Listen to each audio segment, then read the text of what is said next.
There is a very specific kind of pain that almost nobody knows how to explain. It's the pain of watching someone love you with their eyes, their body, their presence, and then disappear the moment it starts to mean something. Not when things were casual, not when it was light, not when they could still pretend they were untouched, but right when the connection begins to deepen, right when your voice starts sounding like home, right when your presence stops being entertainment and starts becoming emotional consequence. They pull away. And what makes it so cruel is that it never looks clean. It looks like confusion, mixed signals, warmth followed by distance, closeness followed by silence. One day they're leaning in, the next they're unreachable. And if you've been on the receiving end of that, you know the silence is never just silence. It becomes a room your mind paces in, a sentence that never ends, a wound that keeps asking, what changed? You replay everything, the last text, the last night, the last look on their face. You search for the exact moment you became too much, too emotional, too close, too real. But here is the truth that hurts before it heals. It was probably not your intensity that pushed them away. It was your reality. Because dismissive avoidants can handle desire much more easily than they can handle dependence. They can tolerate attraction. They can even enjoy tenderness in small doses. But the moment love stops being an idea and starts becoming an emotional responsibility, something ancient inside them begins to panic. Not always consciously. That's what makes it so hard to understand. Because from the outside, it looks like they stopped caring. But many times, what actually happened is more psychologically brutal than that. They cared enough to feel threatened by it. And that is where most people make the mistake that costs them everything. They interpret withdrawal as proof that more effort is needed, more reassurance, more clarity, more reaching out, more softness, more understanding. They think, if I can just love them better, they'll feel safe enough to stay. But when you do that with someone whose nervous system experiences closeness as pressure, your pursuit doesn't feel like love to them. It feels like engulfment. It feels like being emotionally cornered. It feels like someone getting too close to the locked door they've spent years building their identity around. So the more sincere you become, the more alert they become. The more open you get, the more defended they get. The more you try to repair, the more they feel the urge to escape. Not because your love is wrong, because it lands in a system trained to survive intimacy by reducing it. Dismissive avoidance is not just a preference for space, it is often a deeply conditioned adaptation. Somewhere early in life, closeness got tangled with disappointment, intrusion, shame, or emotional insufficiency. Needs were ignored, punished, minimized, or made inconvenient. So the child learns something dangerous and efficient. Rely on no one, need nothing, stay self-contained, and you stay safe. That lesson doesn't vanish just because they meet someone good. If anything, it gets louder. Because chemistry is easy for an avoidant to romanticize, but consistency, vulnerability, being seen, being needed, being emotionally accountable to another human being, that activates the whole system. The amygdala starts reading intimacy like threat. The nervous system shifts toward defense. Cortisol rises. The body prepares not for love, but for exposure. And once that internal alarm starts going off, they don't sit there and calmly say, I think I'm being triggered by secure affection. No. They do what people always do when they're overwhelmed by something they don't want to name. They make the feeling about you. Suddenly they need space. Suddenly things feel too serious. Suddenly they're not sure what they want. Suddenly you're too emotional, too available, too intense, too much. And the tragedy is, part of them may still want you while they're saying it. Part of them may miss you while they're going cold. Part of them may be deeply attached while acting deeply detached. Because dismissive avoidants often split their experience in two. The body feels, the mind distances. The heart registers connection. The survival system says, reduce it, minimize it, get control back. So they pull away right when love gets real, because real love is not flattering anymore. Real love confronts. Real love exposes. Real love asks them to remain present when they can no longer hide inside charm, mystery, or independence. And if you don't understand this, you will personalize the entire thing. You'll think their withdrawal is a verdict on your worth. You'll start shape-shifting to become easier to hold, less expressive, less needy, less honest, less alive. You'll try to become the kind of person who doesn't trigger abandonment by asking for basic emotional reciprocity. And that is the moment you begin abandoning yourself to keep someone else from abandoning you. That is the brutal truth. Sometimes the connection does not collapse because you loved too much. It collapses because you betrayed your own center, trying to be digestible to someone who can only receive love in controlled fragments. And the more you do that, the more the dynamic turns against you. Because dismissive avoidants are highly responsive to emotional pressure, but strangely activated by emotional absence. Not because they are evil, not because they enjoy hurting you, but because what is unavailable often feels safer to approach than what is openly offering itself. Distance gives them room to feel. Pursuit makes them shut down. This is why one core concept changes everything. Non-reactive silence. Not game-playing silence. Not punishment. Not cold performance. Not the silence of manipulation. The silence of self-possession. The silence that says, I will not beg for clarity from someone who creates confusion. I will not chase someone into their own fear. I will not keep offering my nervous system to a cycle that feeds on my instability. That kind of silence does something profound. First, it stops the pattern from feeding on you. Second, it removes the emotional pressure that helped the avoidant keep their defenses justified. And third, it creates the one thing they rarely expect to feel.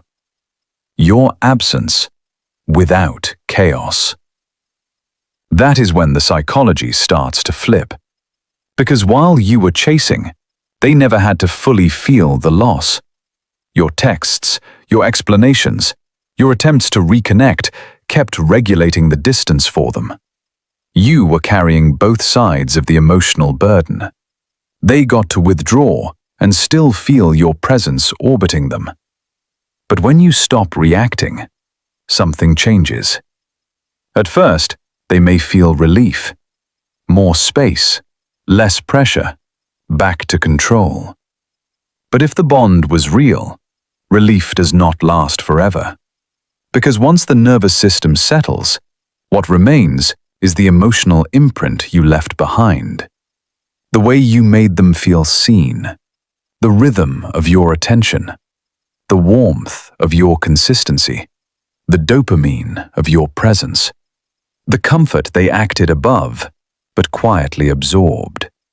And now it's gone. No pleading, no over-explaining, no dramatic collapse. Just absence, just stillness.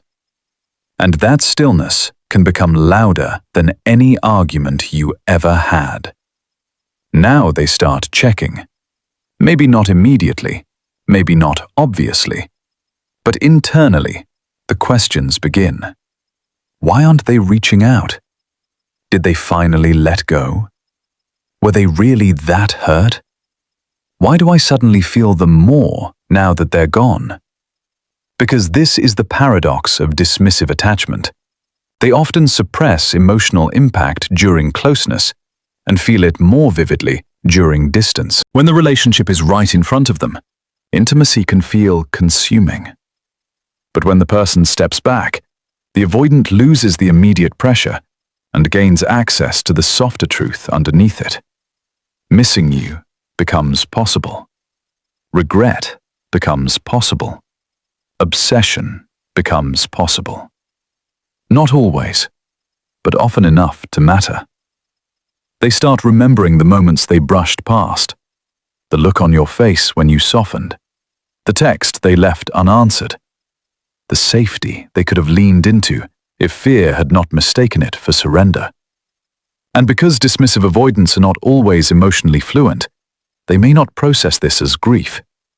They may process it as irritation, restlessness, sudden curiosity, the urge to check your story, your profile, your energy, a strange discomfort they can't name. They tell themselves they're just wondering, but what they're really feeling is the return of unprocessed attachment. Now imagine the scene. It's late. Their phone is in their hand. They've distracted themselves all day. Work, noise, errands, stimulation. Anything to avoid the emotional static underneath. But night is different. Night strips performance away. Night confronts people with what movement helps them outrun. And in that quiet, you appear. Not physically, psychologically. The memory of how available you were, how deeply you understood them, how you stayed gentle even when they went cold, how your presence offered something they claimed not to need, but clearly felt when it vanished. Now the same closeness that once overwhelmed them starts feeling rare, valuable, irreplaceable. This is where many people destroy the shift. They feel the avoidant re-enter slightly. A breadcrumb, a check-in, a vague message, a tiny opening. And immediately they flood the space again. They overgive, overread, over-respond, over-hope. They rush to turn a moment of curiosity into a guaranteed reunion. But the old pattern has not disappeared just because the avoidant felt your absence. If you rush in unchanged, you reactivate the same dynamic that made the connection unstable to begin with. That is the warning. Do not confuse their renewed attention with transformation. Interest is not healing. Missing you is not maturity. Wanting you back is not the same as being able to hold you well. If the pattern returns and you enter it with the same hunger, the same fear, the same willingness to self-abandon for scraps of reassurance, then all you've done is reopen the wound with better lighting. Because the real shift was never supposed to be about making them chase. That is too small, too fragile, too dependent on their behavior. The real shift is that you stop organizing your worth around whether someone in survival mode can stay emotionally available to love. That is power. Not because it is dramatic, because it is clean. When you understand dismissive avoidance deeply, you stop romanticizing the pull-push cycle as proof of special connection. You stop calling inconsistency chemistry. You stop translating your anxiety into devotion. You stop making yourself noble for tolerating emotional deprivation. You see the truth. Yes, they may have cared. Yes, they may have felt overwhelmed, not indifferent.